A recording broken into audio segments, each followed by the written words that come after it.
мысалы соны ыңғайлы ғой, осы жерге сатып алған. Жаңағы 800 балл бар.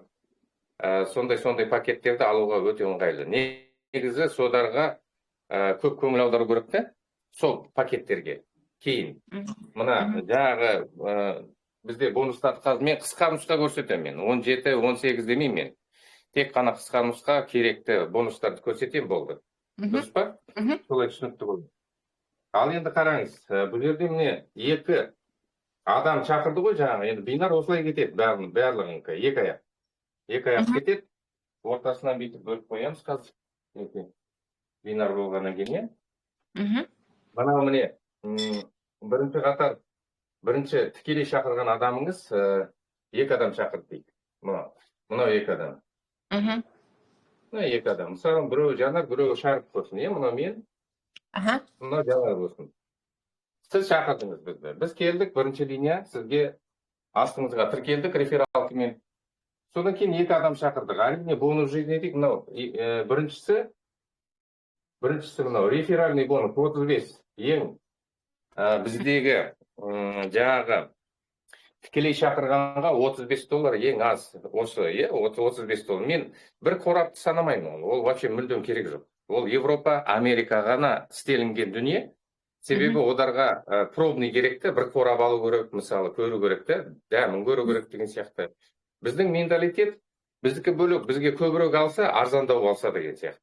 Түсінікті ғой, иә? Сондықтан мына пакеттерді жазып қояйын бүйтіп міне. Жаңағы қазір кішкене көтерілді ғой, 54 мың дейді. 54 мыңдағы бар, иә? Содан кейін 58 бет, қазір 60 мыңға дейін кеп қалды ғой, 60 мың. 60 мың и 80 мың деймін. 79 мың жеткізді ғой. Соған мынау 2 өнім келеді, қараңыз. Мынаған 2 өнім, мынаған 3 өнім фитопрепарат 60 мыңға, 80 мыңға 4 өнім. Шарип, телефонда чуть-чуть былай бұрасыз ба? Вот осылай, аха. Қазір көрсетіп отырамын. Бүйтіп қояйын кішкене, иә. Содан кейін қараңыз. Мынау, мысалы, мынаның бәрі бізге 14 балл береді. Бірінші сатып алған кезде 14 балл, қараңыз не. 14 балл. PV дейміз ғой. 14 PV. 14 PV. Келесі сатып алған, бірінші рет сатып алғанда $35 кетеді, соң кейін 14 бинарға барады. PV. Келесі сатып алғаннан кейін уже 70 балл болады. 5 есе көп. 70 балдан кетеді. Мынау суммаға қарамайды, қараңыздар. Тек қана осылай. Содан кейін, бұл жерде мынау лидерский пакет. Лидерский пакет деп айтуға болады. Мынау лидерский пакеттер. Енді бұның тағы да президентский пакет бар астында, е? Бізде президентский пакет бар. Президентский пакет 5 өнім. Ол 97 мыңға сондай болады, мөлшерім, е? 97 мың. Бұл біріншіден сатып ала алмайсыз. Бірінші лидерский пакет сатып алу керек, содан кейін барып тұрып, президентский пакет сатып алғаннан кейін 200 балл беріледі, қараңыз. Міне, осы, мәселе осында ғой. Өте көп беріп отыр бізге ол, 200 балл. Бұнда ешбір компанияда $200 ғой негізі тұратыны не? Біздің өнімдері. $200 тұрса, 200 балл беріледі, е? Е. Сондықтан қараңыз, өте мықты бұл. 6 өнім бар тағда фитопрепараттың аты. Мен фитопрепарат деп қоям бүйтіп. Бұған 240 балл беріледі. Қараңыз. Бұл да өте жақсы. Жаңағы квалификацияға бізге объем жасауға осы өнімдер жақсы. Содан кейін, мына 5 өнім жаңағы бағасын қарағанда, мынадардан қарағанда төмендеу болады. Арзандау. Сол ыңғайлы. Көрдіңіз ба? Не көбірек алсаңыз, сонда бағасы арзандайды. Әр өнімдердің. Ол жеңілдік адамға бір жағынан, даже клиент бар ғой, ертең клиентке мына түсіндірген кезде, оған айтасы, осындай бір пакет бар, 5 өнім алса, бағасы арзандайды.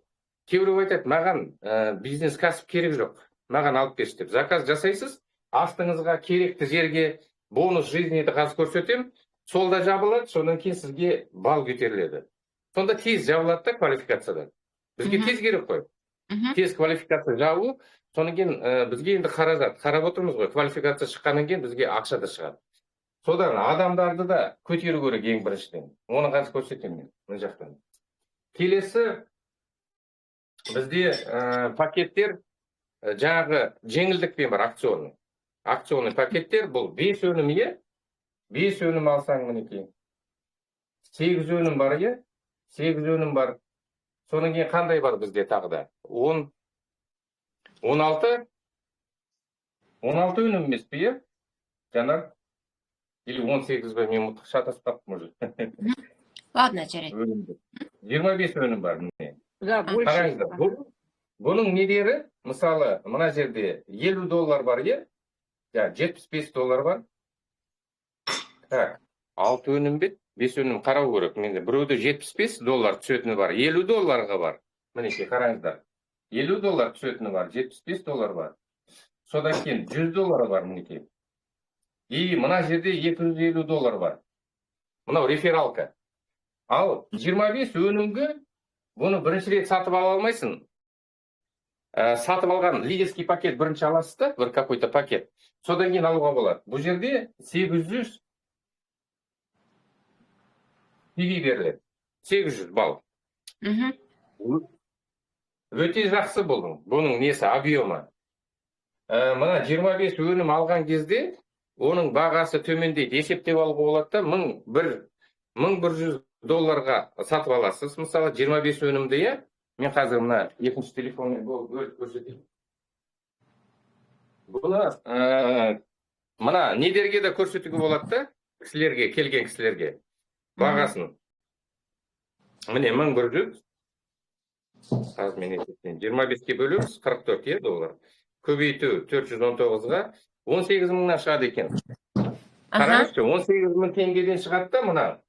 Адамдарға арзан ғой бұл. 18 мың теңгеден өзінің себестоимость, мысалы 25 алса, е, қосылып алуға да болады. Зато қараңыз, 800 балл беріледі. Бұл 10 осындай пакет алынса, бұл деген бриллианттың несі ғой, бір жағы жабылып тұр деген сияқты. 8 мың балл. Өте керемет жасап қойған бұны. Сондықтан адамға лайықты өзі қалтасына қарап, мысалы адамға айтқан кезде ол өзі пакеттерді таңдап алады. Қайсысы ыңғайлы, қайсысы өзіне жақсы. Енді ақшасына қарайды, е? Міне, мына осының бәрін көрсетіп, келген адамға бизнес жасаймын дегенге. Оған көрсетуге болады. Ал, егерде клиент болса, клиентке мына ыңғайлы жағын көрсетесіздер. Тек қана мына президентский пакет, мысалы алуға е, жеңілдікпен. Немесе мына пакеттерді көрсетіп шығуға болады, бәріне айтып. Осылай алсаң, арзандайды бағасы. Ал егерде 2 өнім алсаң, бұл 54 мыңға 2-ге бөлсем 27 мыңнан шығады. Әр қайсысы, е, бір қорабы. Сол бір қорап, ол сатып алған, бір қорап аласыз ғой, мысалы. Міне, осылай көрсетесіз. Бір қорап, ол невыгодно ғой. 27 мыңнан алған. Одан да немесе мына 4 өнімге 20 мыңнан шығады. Сонда әр қайсысы. Сонда жеңілдік бір қорапқа 7 мың теңге. Ол да көп көрім жақсы ақша адамға. 1 мың теңге болса да арзан. Бұл жерде 7 мың теңге. Қандай жақсы, е? Соның бәрін көрсеткен кезде адам өзі таңдайды, қайсысын заказ беруге. Мына жерде сұрақ қой кетейінші. Мысалы, сіз жаңа айтасыз, клиент 25 штук алғысы келеді, бірақ ол пакана кішкентай пакет лидерский алмаса, ол на акционный ма, на пакет императорский? Қараңыз, клиент алғысы келеді ғой, ол өзіне сатып ала алмайды, ол өзі ашқанда жоқ. Мысалы, сіз аласыз да, мына бағасын көрсетесіз, арзандығын. Ол сразу оптам алатын болса. Егерде ол істемесе, онда өзіңізге бір жерге заказ жасайсыз да, мына өзіңіздің дүкеніңізге. Уже оплата өткен. Сол жерге мен сөйтем, мысалы. Мен оған айтам, арзан бағамен мысалы алатын болса, сонда мен заказ жасаймын, соған доставка жасап береміз, болды. Оған да ыңғайлы жасайтын болса, менде 1-2 клиент болды сондай. Сөйтіп жасадым да, мысалы. Сол кезде мен әрлеті төмен жағына жасаймын. Мына мысалы бинар тұр ғой. Бинар тұрғаннан кейін төмен жаққа, қысқа аяққа. Енді қысқа аяқты білесіз ғой, бір жағы үлкен болып, бір жағы қысқа, е? Сол қысқа аяқтың төмен жағында менде 2 жақ қой, спиловерный. Сол төмен жағына мен проплата өткен жерге жасаймын, сонда 800 балл бәріне көтеріледі. Бұл да жақсы ғой. Ол да көмек адамдарға квалификацияға шығуға тезірек. Но ол үшін ол жерде обязательно бүйтіп жазылған бір магазин, открытый магазин болу керек, кішкентай немен ашылған, потому что 14 PV бірінші саналып кету керек, келесі неделяда ғана ол $800 саналады ғой, иә? Жоқ, келесі неделяда емес. Ол сатып алды ма, тура қазір сатып алуға болады ғой сол жерге. Ол мысалы кішкентай пакетке сатып алды ма, 14 балл кетті ғой жоғарғы. Сол жерге 25-ті 1 минуттан кейін қазір сразу сатып алуға болады ғой. Сразу неделяда, например, просто бір кішкентай активация жасағанда 14-ті кетіріп жеріп $100 алып қалды, иә? Кене солай. Соның не қараңыз, тағы да бір жақсы нәрсесі бар да, бұл сіздің істеп жатқан кісіңіз төмен жаққа келді мысалы, жаңадан. А клиент әлі керек жоқ дейді маған, магазинде керек жоқ, ештеңе жоқ, маған алып бер. Сол кісі бар ғой, тіркелген ең төмендегі, сіздің бірінші линияңыз болсын, екінші линия разница жоқ. Сол тұрғанда, бірақ бірінші линия түседі ғой мына жерге, ең төмен жағында. Соған айтасың, мен сенің кабинетінде проплата жасайын, саған активность болады бір жағынан. Егер келесі ай болды ма, басқа ай, мысалы. Ол саған көмек, енді уже лавировать ету керек қой, бұл кәсіп болғаннан кейін адамдармен сөйлесіп білу керек. Содан кейін оның да кабинеті өтіп кетеді, оған да жақсы, зато балл бонус бәріне көтеріледі. Немесе соның астында кабинетке. Оған да жақсы. Олар айтады, маған мына жерге онда өткізіп деп кейбіреу болады ғой сондай. Бірақ енді бәріне, конечно, не жасауға болмайды анандай. Қалай айтсам мен. Енді услуга дейміз ғой, мысалы, енді бұл адамға шейін жасай бер. Кейбіреу аузын ашып отыра беретіндер көп қой ондайдар. Маған жасап кетсе, маған істеп берсе екен деп. Бірақ оның бәрін түсіндіру керек та. Мен сөйлесем адамдармен айтам. Мен бұл жерге қоям, бірақ саған жеңілдік, саған да жұмыс істеу керек мына жағыңа. Мына жағыңа жұмыс істеу керек. Адам шақыр. Интернетпен жұмыс істе деп. Соның бәрін көрсетеміз. Енді қараңыз. Мына бонус жизниді сіз білесіз, 2, 2, 3, 3, 4, 4, 5, 5 қалай жасалатын. Оны да мен айта кетейін. Қысқа бұлай қарайды. Міне мына қараңыз. Мына бонус жизни. 2, 2, 3, 3, 4, 4, 5, 5. Бұл деген үлкен ақша емес, бірақ бұл новичоктарға жақсы да, басында, бастағанда. Бұларға үлкен товарооборот жасап керек жоқ.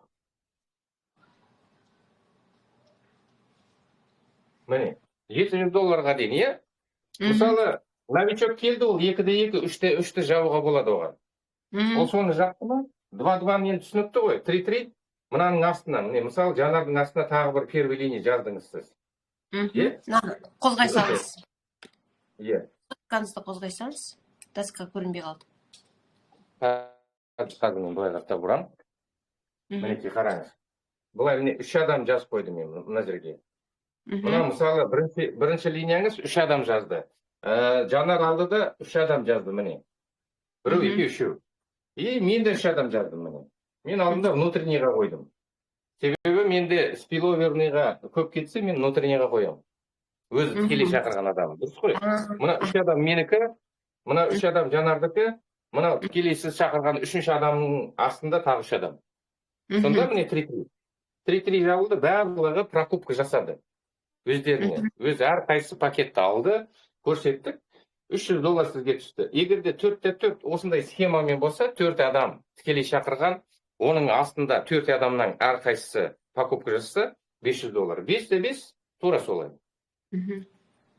Бұл жерде 30 адам ғой, тікелей өзіңіз 5 адам шақырған, соның адамы. Бірақ біз шақырған 5 адаммен, 10 адаммен шектелмеу керек та, бұл жерде интернет бар бізге. Неге академия жасалған?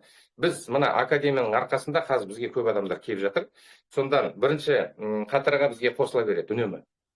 Ал сетевой маркетингте біз қалай жұмыс істейтініміз? Бір көп болса бір 30, 40, 50 адам шақырасың, соның арасынан 1-2 лидер шығады, содар төпештей бересің мысалы. Төпештей бересің, одар шашап қалады. Себебі сен сияқты ондай адамдар аз болады да жұмыс істейтін. Ал бізде іріктеліп шыға береді өзі. Бірінші қатарға жаза беру керек қой, арасынан шығады өзі. Сол кезде 5 адам міндетті түрде болады, одан да көп. Менікі, мысалы, ай сайын 5-5 жабылады автоматпен, Ләззаттікі де автоматпен, Ләззаттікі бірінші аптада жабылады.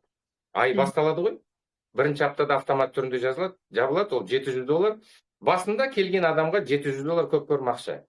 Қазір бізге $700 бізге как пенсия сияқты ғой бұл. Ай сайын бізге автомат түрде өзі түсіп отырады. Бұл да жақсы бір көмек, бонус жизни. Бір жақсы көмек негізі. Бірақ ол үлкен ақша емес. Ол кішкентай ақша. Ары қарта бинар кетті. Міне, мынаны түсіндіңіз, мынау тікелей рефералка. Ол новичоктарға жақсы бонус жизни. Осыны меңгеріп үйреніп алса, новичоктар келе салысымен одарға жеңіл болады. Содан кейін бинар. Бинар өте оны түсініп алу керек. Бізде бинарный бонус, қазір мен жазып қоямын бүйтіп. Бинарный бонус 10%-дан 20%-ға дейін. И бізде қараңыз, бинар бізде плавающий. Бізде компаниядарда шектеліп қойған. Мысалы 10%, 12%, 15%, 20% деген бар. 25%-да кейбіреулер айтып жатады, 30% деп айтып жатады. Бірақ 30%-ын қарасаң, бал бонустармен есептесең, сонда бір көп болса, бір 17% төлейді екен, ары кетсе. Мен енді бинар маркетингті өте жақсы түсінем. Сондықтан мен ақшасын қарайым, қанша бал берілді бұған, соның бәрін бақылайсың ғой, сонда есептеген кезде бұларда өте аз шығады. Просто көзге өте жақсы көрінеді, үлкен сіздерге төлеп жатырмыз деген сияқты. Ол енді адамдар түсінбейтіндер айтып жүре береді көбі. Бірақ 90% түсінбейді, 95% адамдар. Енді қараңыз, бізде неге плавающий? Қазір мен түсіндірем. Серебро, золото, платина,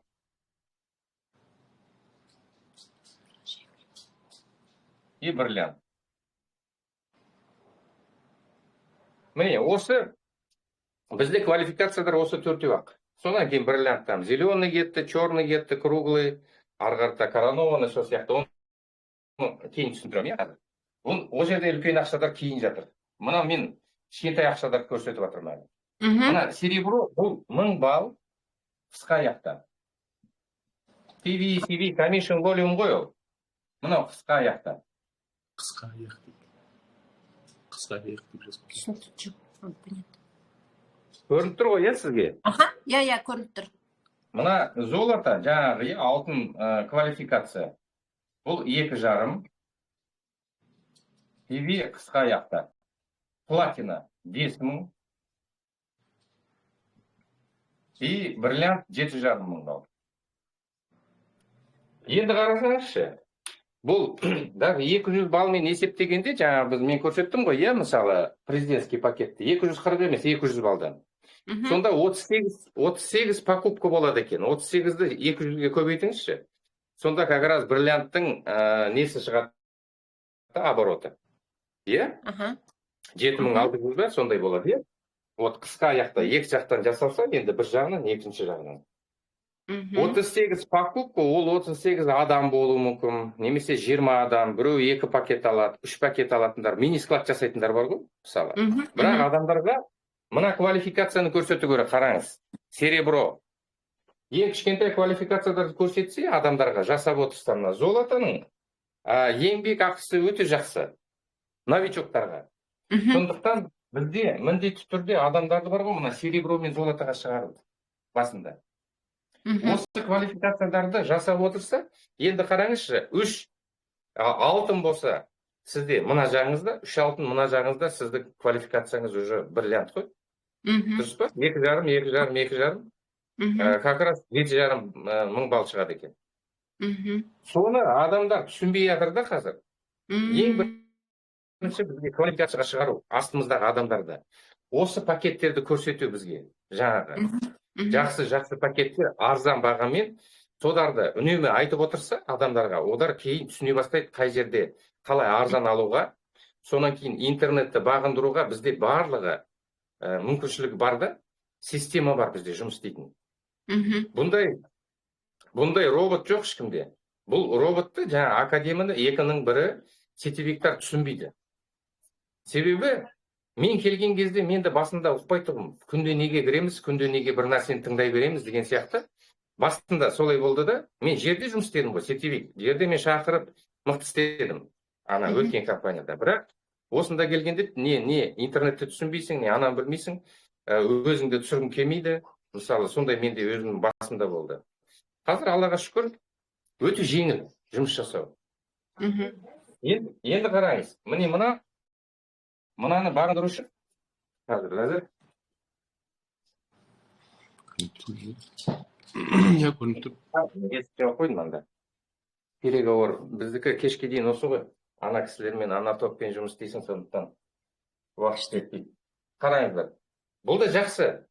Енді мына 1000 балл деген жаңағы күміс квалификацияны бағындыру, ол деген 5-ақ покупка ғой біз. 5 покупка.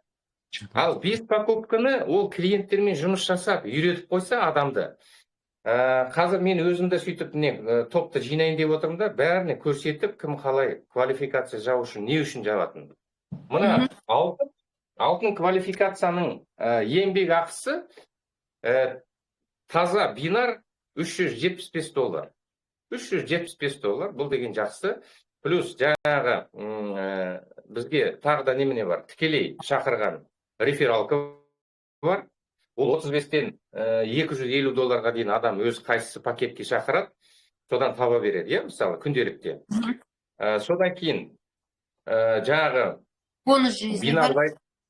Бонус жизни бар, сонымен көп көрім ақша шығады. Былай қарасаң, $1000-дан асып кетеді. $1000, золотаның өзі.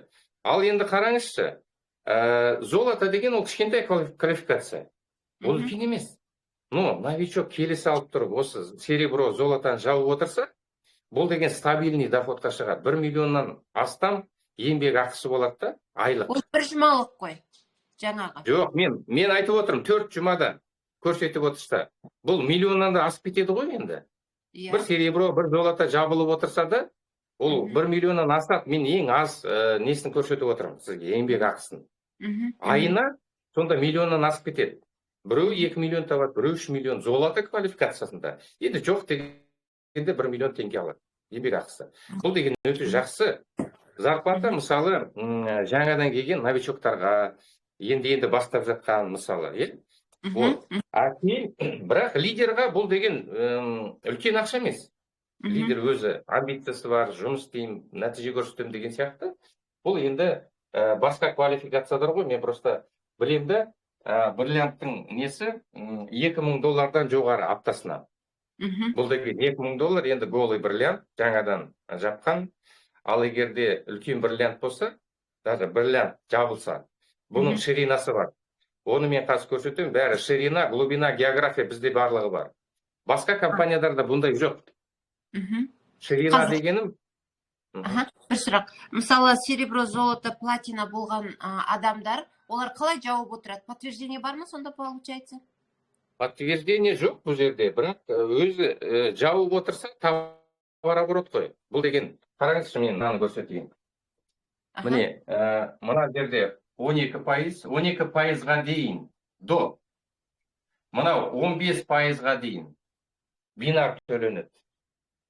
Мынау 18%ға дейін. Плавающий деген осы жер ғой. Қараңыз, плавающий. Бұл жерде конкретно жоқ. Бұл Андрей Артурович қазір бізге нақты төлеп жатыр. Мысалы, бриллиант бағындырдым ғой мен. Маған 20% төлеп отыр. Кейін, қараңыз, қазір компания өсе келе, бізге 50% төлеп жатыр ғой. Мысалы, товарооборота дейді ғой, ақшада 50%. Ал акция кезінде 70%ға дейін барады. Одан артық төлей алмайды ол. Егерде бұл шектелуі болса, мына пайыздары, кейін маркетинг план өзін жеп қояды. Кейін бара-бара уақытымен, сонан кейін маркетинг өзгере бастайды. Мысалы, компаниядар солай ғой. Біраз уақыттан кейін маркетинг не үшін өзгереді? Потому что бинар дұрыс емес олардікі. Бинар дұрыс емес. Содан кейін бізде аптасына $20,000 артық төлемейді. Бинар. Түсіндіңіз бе? Ограничение. Көп компаниядарда $5,000, кейбір компанияда $10,000 бар. Кейбір компания 20,000 деп айтады, бірақ олардың мына пайызы төмендеу. Мына пайыздары. Онан кейін еще балға олар тіркеп қойған балға. Аха. Ол да жаман. Бұл жерде қараңыз. 15, міне 20%-ға дейін. Кейін мен бриллиант, например, қандай черный болам ба, қандай без разницы. Үлкен товар оборотын, мысалы, егерде маған 20 мың төлейтін болса, 25 мың шығып тұрса, маған 20 мың төлеп береді, е? Бірақ, қараңыз, бұл жерде новичоктарға көп төлеп жатса, бұл деген робот қой, санап отырады. Лидердан 1-2% алып алады, маған 18% төлесе де мейлі. Зато менің басқа бонустарым бар, ограничение жоқ бұл жерде. Басқа бонустар. Мына жерде міне ограничение бар. Сонда айына 80-90 мың доллар ғана бинар, одан артық төлемейді. Кейін. Бірақ бұл жерде сен уже долларовый миллионер, аптасына кейін уже даже коронованный, посланник короны, бұл жерде $1 миллион даже аптасына тауға болады. Сол 20%, 20 мың доллар аптасына төлейтін по бинару. Потому что мен бинарды просто көрсетіп отырмын, қалған бонустар қазір көрсетемін. Қайдан шығады сол миллиондар? Мына жерде миллион жоқ. Мына жерде 20 мың доллар аптасына. Сонда айына 4 апта болса, кейбір кезде 4,5 апта болып қалады. 4 апта артығымен. Сонда где-то 80-90 мың долларға дейін барады. Одан артық төлемейді. Түсіндіңіз ғой, е? Түсіндім. Енді қараңыз. Мына плавающий, вот как раз плавающий бинар береді ақша. Себебі келесі бонустарды қарау керек. Қандай бонустар бұны? Маңызды болып тұрған. Мынау көп ақша емес. 80 мың долларда көп ақша емес негізі. Но это хороший бинар. Бұндай бинарды әрбір компания төлемейді. Егерде білсеңіз, мысалы, е? Олар төлейтінің көп болса, ограничение 5 мың долларға қояды. Мен бинардардың көбін қарап шықтым ғой, мен білем, бұрыннан бері келіп жатырмын. Сіз Виеда деген компания білесіз бе, Шарик? Виеда, который сауна, стелька, очки сатады ғой? Қытайдың компаниясы ғой. Қытайдың компаниясы, сонымен разницасын сіз білесіз бе? Разница, конечно, бар ғой разница. Бұл жерде ақша көп қой бізде. Ақша көп, то есть төлейтіні ақшасы. Себебі мен оның толық қарағанда жоқпын маркетингісін. Примерно недерін қарадым, лидердар қанша тауып атқан, мысалы, қазір. Вот, уже түсінікті. Ал нақты қарайтын болса, маған көп уақыт керек жоқ. Маркетингті өзім қарайын да, примерно білем мен қанша тауға болады бұл жерде. Любой компанияға келген кезде, мысалы, мен бармайым ғой, бірақ енді қарағанда, примерно қарайым, қанша тауға болады, мен өзім қанша таба аламын сол жерде ақша. Бұл мына маркетингті неге бізде көп бриллианттар шығып жатыр, қазір оборот көбейіп жатыр, и бізде еңбек ақымыз жақсы. Себебі ол жақсы төлеп жатыр бізге. Мына жерде емес, мына ақша әлі көп емес. Мынаны жазып қойдыңыз ғой, аз өлшеп тастасам болады ма? Супер. 50% компаниядан келеді деген, ладно, бұл 20%-қа дейін келеді. Моментально. 50% деген бұл ол ақшадай компания неге төлейді? Әр адам өзі пайызын алады товар оборотты. Маған сол маңызды ғой, маған разница қандай, біреуге қанша төледі, е? Мен өзім товар оборотынан қанша аламын, маған сол маңызды. Любой бизнесмен, кәсіпкер солай есептеу керек. Өзінің табысы қандай болады, е? Сен қанша товар оборот жасадың? Ал кейбіреу айта бастайды, ой, біздің компания 30 жыл болды, әшейін осынша мемлекет бағындыр дей ме, какая разница? Ол бағындыр болма. Мен қанша табам бұл жерде? Ол мысалы, там 9 миллиард болсын, Амвейді айтады да, ой, 9 миллиард жасайды. Қазір енді жетті ғой, мысалы. Маған разница жоқ көру. Амвей қанша жасайтын. Маған, мен өзім товар оборотынан қанша ақша түседі маған. Маған сол маңызды, е? Ең бірінші қарау керек қой, маркетинг қалай ұзаққа бара ма, бармай ма? Вот жаңа плавающий, бұл деген ол өлмейтін маркетинг қой. Потому что бинар плавающий. Сол жақсы. Соны түсініп алыңыз. Енді келесі бонус наставничество деген бар бізде.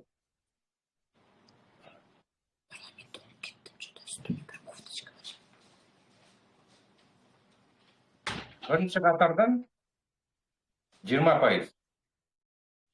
Мысалы, мен 5 мың доллар таптым деп айтайын, бинардан. Осы аптада. Сізге 20%. Сіз мені шақырдыңыз ғой. Шақырдыңыз. Сізге рахмет. Шақырғаныңызға. Енді менің еңбек ақымнан бинардан мен 5 мың доллар таптым ба, 20% сізге қанша болады? $1000 сізге түседі. Жаңар мысалы $7.000 тапты деп. Бұның еңбек ақысына 20% сізге. $1.400 сізге түседі. Сондай бірінші қатарыңызда қазір 2 адам болсын, кейін 3 адам, 5 адам, 10 адам. Ал бізде не, робот бар ғой, жұмыс істейтін. Соцсетімен, тем более практикалық бізде президент өзі үйретеді, үнемі. Қалай біздің санамызды өзгерту, өзімізді көрсете білу интернет арқылы. Сол үшін біз өзімізді көрсете білгеннен адамдар келе бастайды бізге. Мен соны түсіндім де, қазір маған жеңіл жұмыс жасау, бірінші қатарға маған тізе беру керек қой. Үйдеріңіз салқын ба? Что-то суықтай су ішіп едім, тоңып кеттім. Бізде ыстық болып тұр.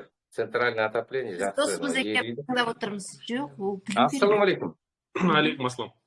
Менің атым Шәріп, Шәріпхан ғой, Шәріп дейді бәрі. Сіз? Нұрлан. Нұрлан. Алматының өзінде тұрасыздар ғой? Иә. Жақсы. Мен де 20 жыл тұрғам Алматыда. Көшіп кеттім. Астаған. Қай жаққа көшіп кеттіңіз? Өскеменде қазір, Өскеменнің қасында тұрамын. 4 жыл болды осы жақтан. Мен өз еліме келдім, бірақ Алматы маған өте қатты ұнайды. Бәрі сонда. Мен кәсібімде болды ол жерде. Достарым бәрі сонда ма? Қарай. Бонус наставничество бірінші линиядан 20%, ол уже $5.000 емес, $4.000 емес, или $5.000 тапқан кезде бере бастай ма? Жоқ. Бірінші қатарда $10 тапты ма, бірінші қатарыңыз, содан 20%. Ол $100 тапты ма. Енді бірінші қатардағы адамдарды өсіру керек те сіздерге. Тек қана бір емес, глубина бар бұл жерде. Глубинамен жұмыс істеу керек негізі. Бірінші қатар істеп кетсе жақсы, мейлі. Егерде глубина істеп кетсе, ол вообще керемет. Иә, ол уже. Супер. Міне қарайын, мына 20% әр қайсы сіз шақырған адамның еңбек ақысынан. Ол мен мысалыға келтіріп отырмын, мен бір $5.000 таптым деп. Иә. Мейлі, мен $100 табайым. $100 сізге 20% төлеп береді. Түсіндіңіз бе? Иә. Апта сайын. Президенттің айтқаны $1 миллион тапса, там $100,000. Иә. Общем айтып отырғаны ғой. Иә, кейін тапты. Енді қараңыз, мен, мысалы, сіз мені бірінші шақырдыңыз ғой, мен кірдім, енді жұмыс істей бастадым, енді апта сайын менің еңбек ақымнан сізге 20% төленіп отырады. Бинардың бонустан. Недельный, да? Недельный, иә. Апта сайын мен тапқан ақшамның еңбек ақысынан сізге 20% төленіп отырады. Енді қараңыз, бұл жерде еще привязка жоқ бізге, выращивание лидеров деген жоқ. Өте жақсы. Көп компанияларда выращивание лидеров жасап қойған, ол қиын. Жаңағы, сіз мысалы бриллиантовый бонус жасадыңыз ғой, допустим, уже оборотыңыз келіп тұр. Астыңызда 2 немесе 3 лидерді өсіру керек, ол өте қиын, ол дұрыс емес маркетинг ол. Иә, бар. Бұл жерде өсе алмайсың. Сен оның араны көтеру үшін, сен соның бинарына кіріп кетіп, адамдарын қоя бастайсың. Ол дұрыс бизнес емес ол. Әр адам өз кәсібін жасау керек. Ал егерде мен өзі бірінші линиям ол ертең ұйықтап қалады, айтады, Шәріпке керек, өз жасабасын дейді. Солай енді. Адамдар солай бар ғой. Бұдар платинаны 3 адам бағындыру керек, немесе там басқа квалификацияда, басқа бинарларды солай. Бізде жоқ. Аллаға шүкір, жақсы. Астыңнан сенің квалификациясы бар ма, жоқ па, разница жоқ. Сіздікі 2 жағын кетіп, 2 жақ өсіретті мұна, сол мен оң жағы товар-оборот өсе берсе болды, бітті. Сіз соның еңбек ақысын ала бересіз. Күшті. Ол өте жақсы жасап қойған. Бірақ мынау да үлкен ақша емес. Ең үлкен ақша бізде бонус поколениеде жатыр ғой. Сол поколениені түсінбей жатырсыз ғой демей кішкене. Білмедім. Мен осы біраз ғанақ болды. Просто мына ақша көп деп айтады ғой. Еще плюс моментальный бонус жизни и бинар ғанақ айтады да. Оны неге айтады? Оны қараңызшы, презентацияда бәрін айту мүмкін емес, адамдар түсінбейді онда. Оны кейін талқылау керек қой, группамен талқылау керек, лидерлермен бөлек чаттар бар да бізде жұмыс істейтін. Мен өзі мына топтармен солай жұмыс істеймін. Более продвинутый енді түсінетін адамдарға мен осылай толық маркетингті талқылаймыз, сұхбаттасамыз, олар сұрақтарын қояды, түсініп алсын деп. Ал новичок ол мынаны білмейді. Оған мына екі бонус жеткілікті басында. Сондықтан презентацияда біз қысқа нұсқа көрсетеміз да, екі адамнан шақырып отырса, мысалы, даже бір адамнан шақырғанның өзінен, мына мысалы сіз бір адам шақырдыңыз, мен бір адам, келесі айда тағы бір адамнан тіркедік. Сөйтіп сол схемамен болса, келесі бір жылдың ішінде $53,000 шығуға болады негізі. Ол енді идеальный вариант построение. Бірақ идеальный болмайды ғой бәрібір. Енді жалпы айтып отырмыз ғой, ну жарайды, оның бір жартысы болсын, 4-тен 1 бөлігін алайық. 53 мың демей қойық, жарайды, 4-тен 1 бөлігі қанша болады бізде енді? $12,000 дейікші. Бір жылдан кейін $12,000 шықсаң. Ну, не идеальный вариант айтып отырмын мен. Енді солай да көрсетуге болады бұны. Мына бинардың беретін біздің маркетинг. Ал бонус поколения, бұл деген квалификация золотадан басталады. Платина и бриллиант. Мына жерде 2 поколение, қараңыз. 3 поколение. Бриллиант 4 поколение. Көп компанияларда уровень жасап қойған ғой, уровеньдері болады. Мысалы 5 қатар, 7 қатар, 9 қатар, 11 қатар, 15 қатар болады. Қараңызшы. Мен бұндай маркетингті істегем 11 қатарда. Бірақ біз 11-ге тұрмақ 7-8 қатарға жете алмай тұрмыз. Себебі сен үлкен лидер болу керек та бұл жерде. Топтың тобы болу керек, там товар оборот, сенде кісі көп болу керек. Оның кейін привязка бірінші линияларға жаңа айттым ғой, выращивание деген болды. Мен бір компанияда істегем сондай басында. И сен жете алмайсың да, ол қатарларды ала алмайсың. Компрессиясы бар көбінде. Бірақ компрессия сол жақсы 9 қатар болсын, мысалы. Кейбір айтады, бізде 9 қатар бар дейді да, поколение. Я говорю, сен поколение емес сендерде. Сендерде қатар 9. Компрессия бар, 9 қатарға дейін ардарды сіздер ала алмайсыздар. Кесіп тастайды, Кесіп тастайды, болды, міне 9 қатардан, көп компаниялардан, төмен жағынан сен уже глубинадан ала алмайсың әрқайсысынан, например, лидерданын. Себебі, міне 9 қатар болсын, жарайды. Компрессия арасында, бірақ 9-шы қатарға. Шәріп сол жерде алады да 9-шыға келген кезде өз адам тағы жазасын, баласын жазып қояды, содан ары қарай созады. Жоқ, олай емес. Ол баласын жазып қойсын, мейлі туысын жазсын. Одар істемесе, одардың еңбек ақысы жоқ. Бұдардың еңбек ақысы болмаса, одардан пайыз түспейді. Түсініңіз бе? Ал бізге еңбек жасайтын адамдар керек қой. Ертең табыс табатын. Содардың еңбек ақысынан пайыз түсу керек. Көрдіңіз бе? Сондықтан 4 поколение деген керемет бұл. Ең үлкен осы жерде жатыр, міне. Мына жерде $1 миллион аптасына. Осы жерде жатыр, міне. Басқасы, маған Андрей айтқан кезде, басында келдім ғой мен оған, академияға айтқан. $1 миллион табасың, дұрыс жұмыс істесең. Мен ішімнен, сенем бе оған? Сенбейсің? Мен ойладым, құлақтан теуіп тұр ғой. Бұндай адамды мен не то, что бір аптасына 1 миллион, айына 1 миллион адам мен әлі көрмедім, тапқан. Ондай адамды естімеппін мен. СНГ болсын, нені алайық, ондай жоқ адамдар. Тем более казахский компания болсын, қытайский, корейский компаниялардың біреуінен көрген жоқпын мен. Ондай табатын ақшаны. Сетевойдан. Мен ішімнен ойлаймын ғой, хотя бы $10,000 шығып алсам ба деп. Бірақ айтқам жоқпын сұлық. Ішімнен ойладым, бір $10,000 шығып алсам, Аллаға шүкір деп. Содан кейін системаға кірісіп жұмыс істегеннен кейін, қазір мен уже сенемді, бұл жерде бұндай ақша табатын. Себебі мына глубина бізде қараңыздар, мына любой компанияға келгенде осы туралы айтады міне. Ширина не жасау керек қой. Глубина и география. Менің кәсібім ширинаны жасай ала ма? Менің мына осы қазір істеп жатқан компания. Мен жасай алам ба ширинаны? Әрине. Себебі менде робот бар, академия. Мен соцсетімен жақсы жұмыс істей алам. Қазір маған күнде адамдар қосылып жатыр. Қараңыз, ширина. Ол үнемі маған келе береді. Сетевик болған кезде мен жарты жылдан кейін адамдарды жаза алмай тұғым. Басында келгенде эмоциямен кетесің ғой. Көп адамдар жазып тастайсыңдар. Содан кейін адамдар қалады. Ол қалады емес. Холодный контакт. Біз енді интернетпен істей алмайтынбыз ол кезде. Холодный контакт шаршап кетесің де.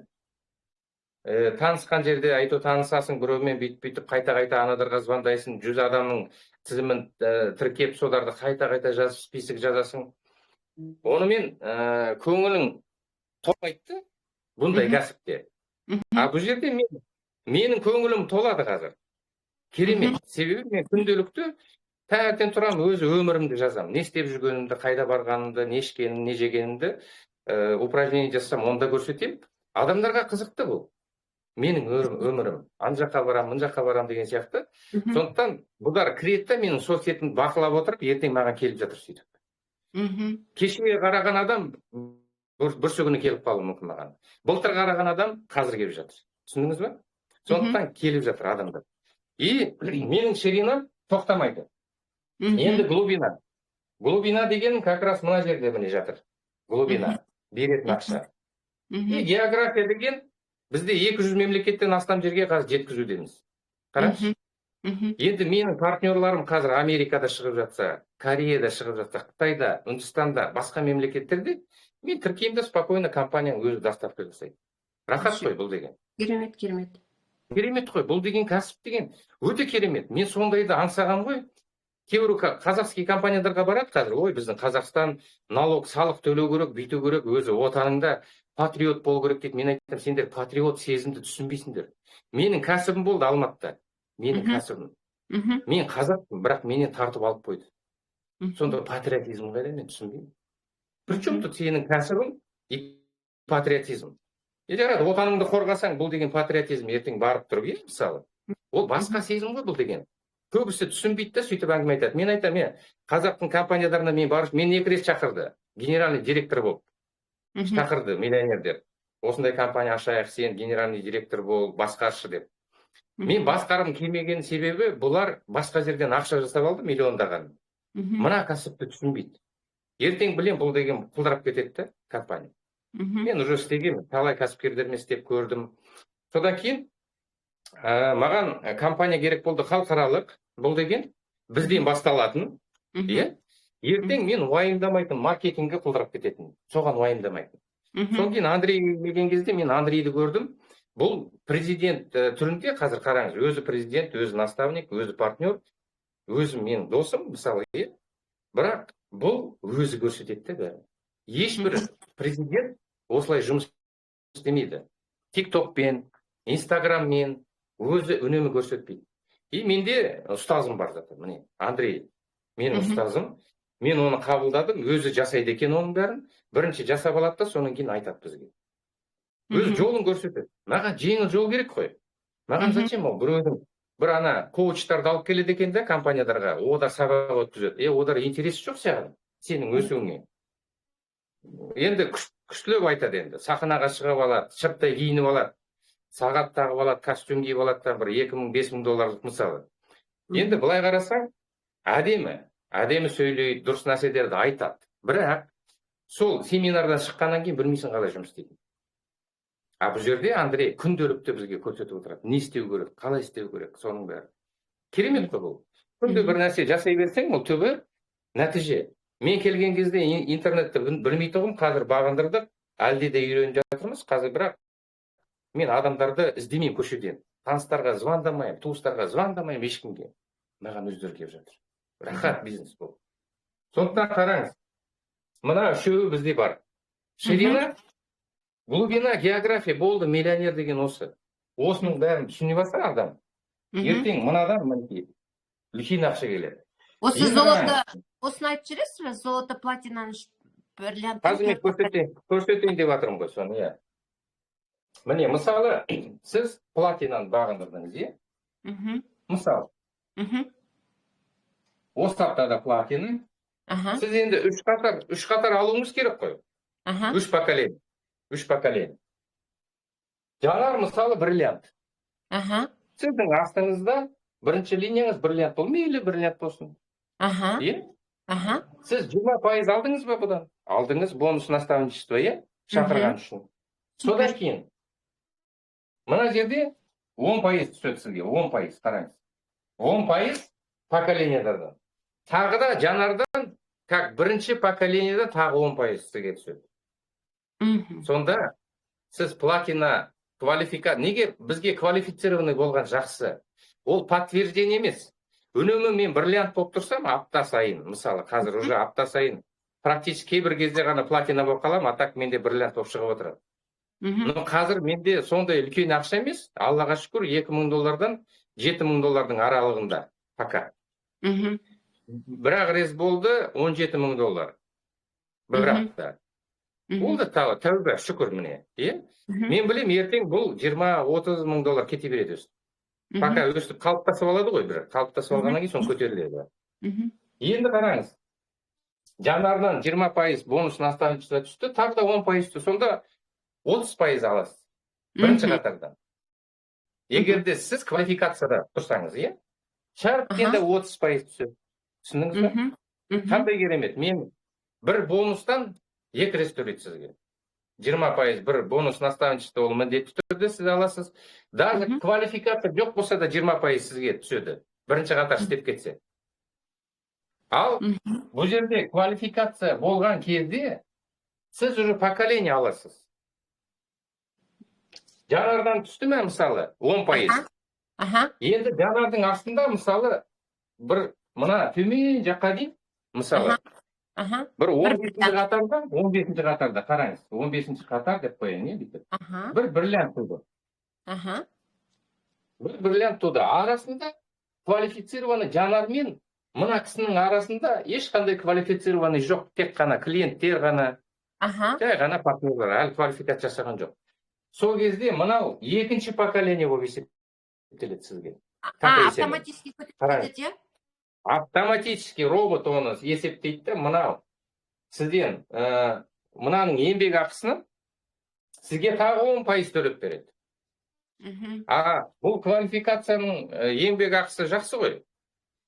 Бұл называется наставничество дома, получается, бұның аты? Жоқ, бонус поколение. Бонус наставничество только с первой линии. С первой линии 20% и все. Болды, ол бонус наставничество. Оны көрсеттім ғой мен. Ал бонус поколение именно алтыннан басталады, золотадан. Золото, платина, бриллиант.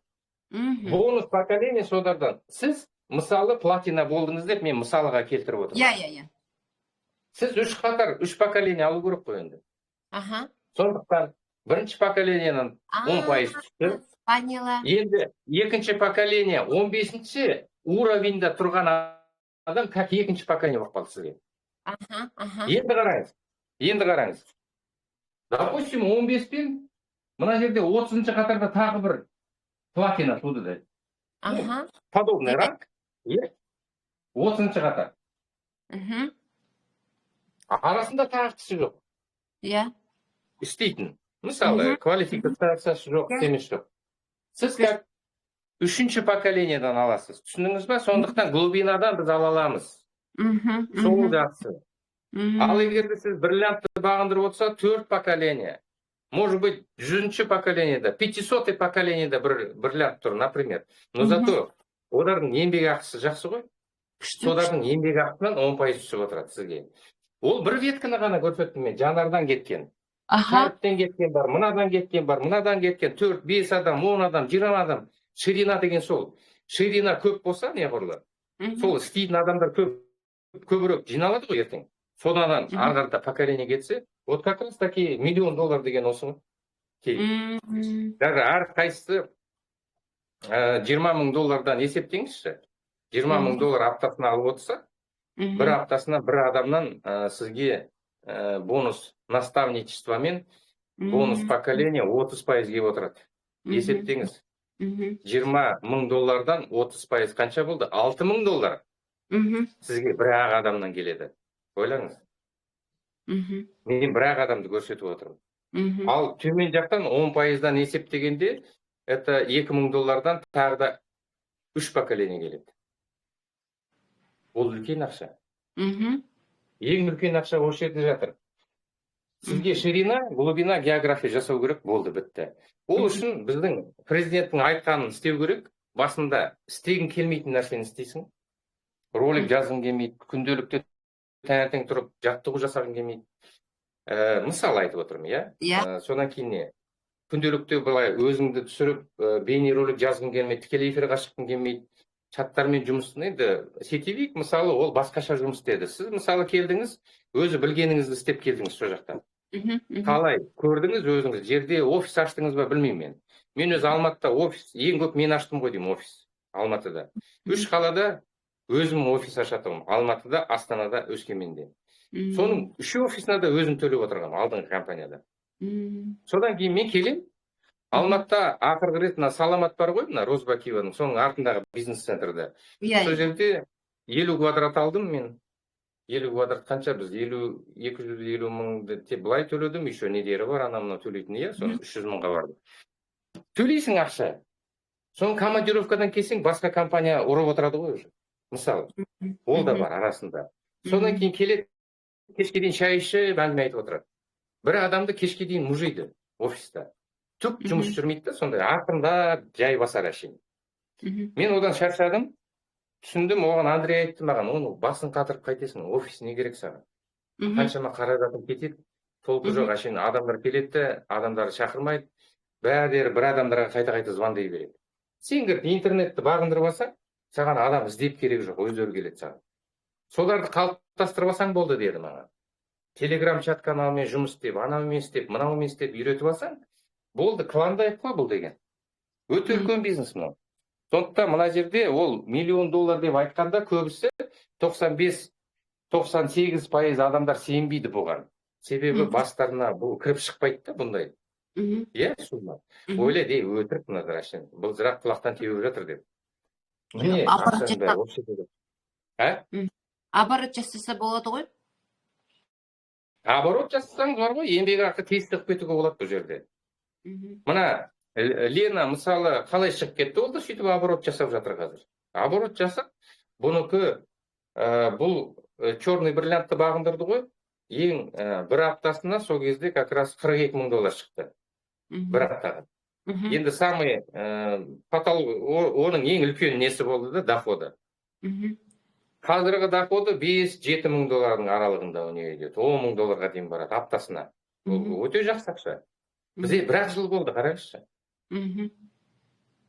Мен январ айында менің еңбекақым $34,700 болды. Январ айында. Ол мертвый айы деп есептесе болады. Сол кезде мен бір айдың ішінде $34,000-35 мың тапты. Тоже жақсы ғой, мысалы. Сондықтан қазір бүйтіп өсіп жатыр. Товарооборот көбейіп жатыр қазір, үлкейіп жатыр, сетевиктер келіп жатыр жан-жақтан. Мен әуелі үлгермей жатырмын. Қазір не сізбен тағы кездесуге барамын. Сондықтан мен кайфую. Адамдар өздері жазады да маған, өздері шығады, өздері сұрайды, қалай жұмыс істейік, бүйтейік, сөйтейік. Маған сол керек қой. Солай жұмыс істеген жақсы ғой. Сондықтан Андрейді тыңдаңыз, күнделікті қалмаңыз академиядан. Егерде айтқанын істеп жүрсеңіз, ертең тез өсіп шығасыз. Ал егерде ойласаңыз, ой, ананың тренингісі ұзақ, ой, анау мынасы мынандай екен, анасы мынандай екен, көп уақыт кетіп қалады да, просто әшейін әңгімеге. Солай баста кетсеңіз, сонда ертең түсіне бастайды, саны өзгере бастайды өзі. Нестандартное мышление деген сол. Біз бұрын ана стандартына үйреніп қалдық қой, офис кісілерге барамыз, айтып біреуіне ақпарат берсең, соған довольный болып кешке келесің, бірақ шаршап келесің. Бұл жерде қазір мен кереметті, маған өзіме ұнайды, өстіп жұмыс істеп жатқаныма. Просто былай қарасаң, жеңіл да маған жұмыс істеуді. Вот үлкен ақша осы жерде. 2% от мирового товарооборота ол бриллианттың несі. 2%. От мирового товарооборота. Ол бриллиант болған кезде 2%-ды бриллианттардың арасында бөледі.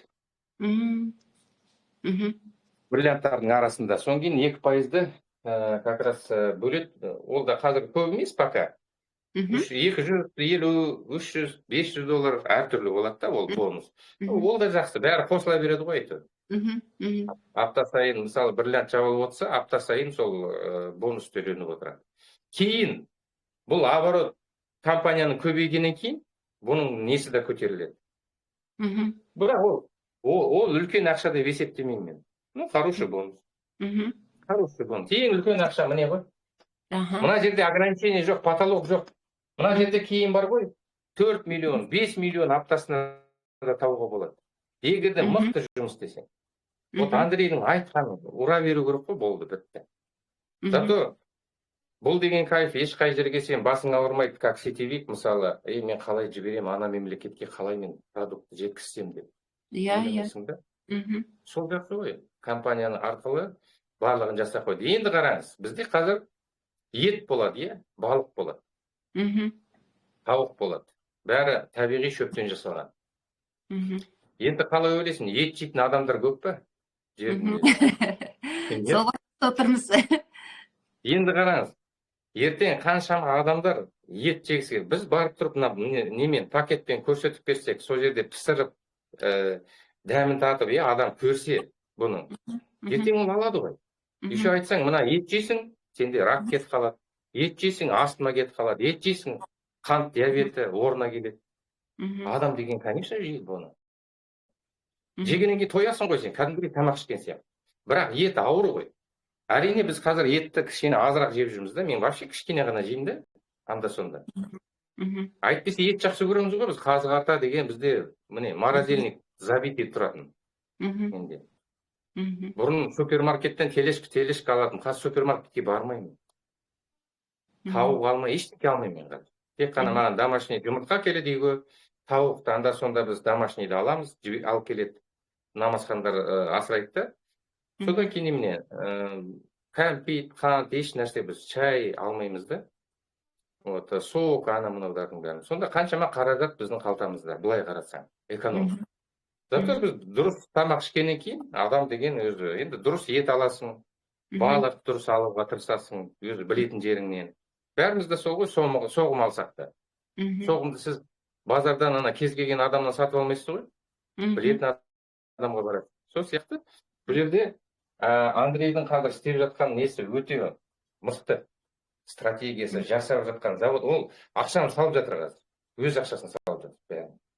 Бұндайды мен көрмедім. Себебі маған ана Қазақстанда осындай миллионердер айтқан кезде, бұлар ақша жасап алды енді. Нефтте жасап алған кісілер маған айтты, сетті көтерейік, сен басқашы.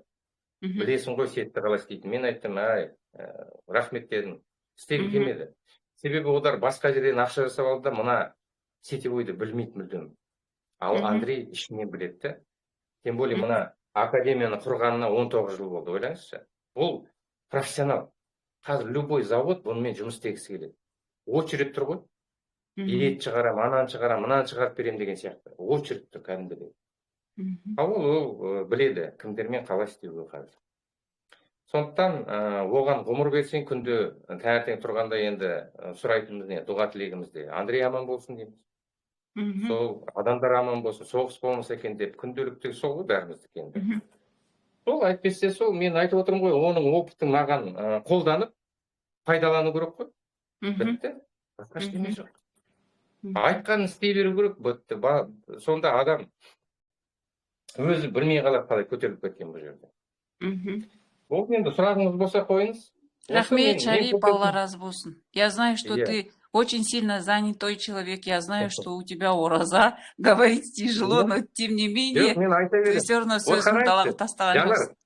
Жанар, қараш, мен ораза ұстап жүрмін ғой, бұрында да ұстадық қой енді, иә? Бірақ бұрын кезде кішкене қиындау болады. Қазір мен еще тренировка жасаймын.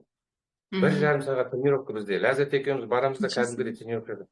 Мен бұрын осында Андрейге келген кезде белден грыжа, 90 килограмм салмақ, гастрит, простатит, басым ауыратын, аллергия, в общем, ауырмайтын жерім жоқ болды ғой.